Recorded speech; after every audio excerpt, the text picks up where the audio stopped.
Hello everyone, जैसा कि हम लोग जानते हैं कि जो हमारा सीटेट है वो लाइफ टाइम वैलिड है और सीटेट हमारी काफ़ी सारी वैकेंसीज़ को फिल करने के लिए एक एलिजिबिलिटी जो है एक टेस्ट है जिसे हम क्लियर करके फिर हम कोई वैकेंसीज़ के लिए अप्लाई करते हैं लाइक DSSS KVS NVS वगैरह। तो अभी यहाँ पर क्या केस हुआ है जो अभी रिसेंट में चल रहा है वो ये है कि जो झारखंड में जो वैकेंसीज़ आई थी टीचर्स की, तो यहाँ पर हुआ क्या है कि जो सीटेट जो कैंडिडेट थे उनको उस टाइम शामिल कर लिया गया था।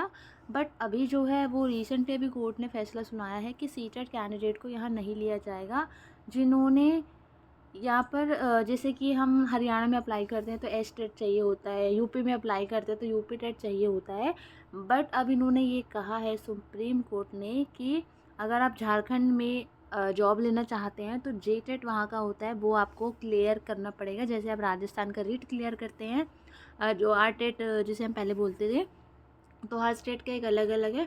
बट कहीं कहीं केवीएस को भी ले ले सॉरी सीटेट को भी जो है ले लेते हैं। लाइक बीपीएससी में बिहार में आपका ये भी चल जाता है आराम से सीटेट, है ना, वहाँ की वैकेंसीज़ में। तो अभी यहाँ पर ये हुआ है कि कैंडिडेट ने फॉर्म तो भर दिया है बट अभी उन्हें बाहर का रास्ता दिखा दिया गया है कि आप लोग जो है एलिजिबल नहीं है।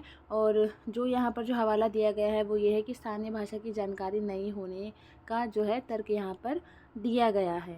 ठीक है, तो अब यही है, अब आप झारखंड में जॉब लेना चाहते हैं तो आपको जो है जीटेट क्लियर करना होगा। और सीटेट आपका केवीएस है, बिहार में चलेगा, एनवीएस में चलेगा। एंड इसके अलावा जो है आपका DSSS भी जिंदाबाद तो है ही, है ना, तो वहाँ पे भी चलेगा। और बाकी आप किसी और स्टेट में अप्लाई करना चाहते हैं तो वहाँ का जो है आपको स्टेट टेट क्लियर करना होता है ना। तो इस तरीके से जो है पूरा प्रोसेस चलता है। और मेरी आप सभी से निवेदन है कि प्लीज़ आप बिल्कुल भी वक्त ज़ाया ना करें।